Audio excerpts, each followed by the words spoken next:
तो पिछले क्लास में हम लोगों ने देखा कि लेखक स्वयं प्रश्न करता है कि हम किस तरह से ये जान सकें कि हमारा जो काम है वह उच्च कोटि की है या हीन है, और हम उस जो अपनी भूल को किस तरह से सुधार पाएं।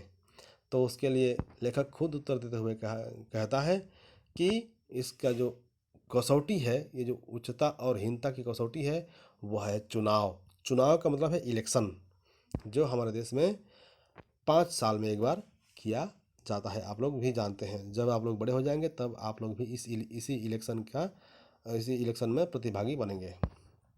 और लेखक उसी चुनाव के बारे में समझाता हुआ कहता है, जिस देश के नागरिक यह समझते हैं कि चुनाव में किसे अपना मत देना चाहिए और किसे नहीं, वह देश उच्च है। और जहाँ के नागरिक गलत लोगों के उत्तेजक नारे और व्यक्तियों के गलत प्रभाव में आकर के मत देते हैं, वह हीन है। इसका साफ साफ मतलब है कि अपने देश में जिस तरह से चुनाव किए जाते हैं वह हीन रास्ता है।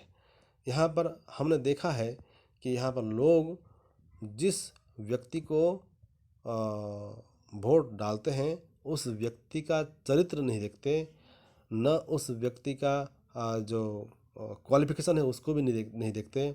बस लोग किस पर प्रभावित होते हैं, लोग बस वह व्यक्ति कितना खर्च किया, मुझे उसने क्या दिया और मुझे किस तरह से उसने प्रभावित किया, किस तरह के नारे लगते थे, इसी को देख करके आजकल के लोग वोट डालते हैं और दूसरा कुछ नहीं। इसी को लेखक कहता है कि जिस देश में लोग यह समझते हैं कि किस व्यक्ति को अपना वोट डालना चाहिए और किसे नहीं, जो जिनके अंदर यह समझ है वही देश उच्च है, और जिनके अंदर यह समझ नहीं है वह देश नीच है, हीन है। इसलिए मैं कह रहा हूँ कि मेरा यानी हर एक नागरिक का यह कर्तव्य है कि जब भी कोई चुनाव हो, ठीक मनुष्य को अपना मत दें।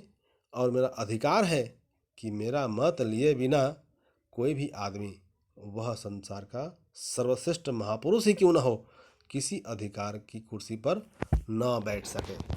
तो लेखक अंत में यह बताना चाहता है कि मैं अगर जिस व्यक्ति को ठीक मानता हूँ, मेरा मेरा जो विवेक है वह जिस व्यक्ति को ठीक कहता है कि, और जिस व्यक्ति का चरित्र अच्छा है, ऐसे ही व्यक्ति को मैं वोट डालूं, यह मेरा कर्तव्य है। और इस व्यक्ति को वोट डालने के बाद वहीं तक समाप्त नहीं होता, मेरा अब अधिकार बनता है कि मैं उस व्यक्ति को वोट डालने के बाद उससे जो चीज़ मुझे पाना चाहिए, जिस चीज़ की मैं अधिकारी हूँ, उस अधिकार का भी मैं पूरा पूरा लाभ उठा सकूँ। मेरे मत के बिना कोई व्यक्ति कोई भी चाहे कि सर्वश्रेष्ठ महापुरुष क्यों ना हो, लेकिन किसी कुर्सी पर, किसी आधिकारिक कुर्सी पर वह ना बैठ सके, यह मेरा अधिकार है। तो इस तरह से लेखक चुनाव को ही सर्वश्रेष्ठ हथियार बताता है और कहता है कि चुनाव के माध्यम से ही हम इस देश को बदल सकते हैं। वो जो पहले भी यही कह रहा था कि एक अकेला व्यक्ति क्या कर सकता है, तो कम से कम चुनाव में अच्छा व्यक्ति को वोट डाल सकता है। यह भी एक बहुत बड़े महत्वपूर्ण बात है। तो यह रहा चैप्टर, यह रहा मैं और मेरा देश। श्री आपका जो यहाँ पर जो कन्हैयालाल मिश्र प्रभाकर जी ने जो मैं और मेरा देश चैप्टर लिखा है, इस चैप्टर के पीछे उनके देश प्रेम की भावना, राष्ट्र निर्माण की भावना से ओतप्रोत है, और यह भावात्मक शैली में लिखा गया है और अत्यंत सरल, सरस और रोचक ढंग से यह लिखा गया है। आप लोग इसको वीडियो को बार बार पॉज करें और समझने का प्रयास करें। यहाँ पर कुछ शब्दार्थ दिए गए हैं जिसको आप लोग वीडियो को पॉज कर करके उसे लिख सकते हैं, लेकिन इसमें से परीक्षा में ज़रूर प्रश्न आते हैं, इसलिए आपको इसको पढ़ना चाहिए। मुझे आशा है कि इस पाठ को पढ़ने के बाद यह समझ में आया होगा और इस पाठ से आने वाले प्रत्येक प्रश्न का उत्तर आप लोग कर सकते हैं। और एक बात यह भी है कि यह चैप्टर बहुत लंबा हो गया है, लंबा है, पर आप उस लंबाई पर मत जाइए।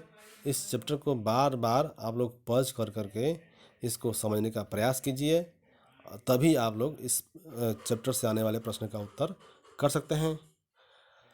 तो घर में रहें, सुरक्षित रहें। धन्यवाद।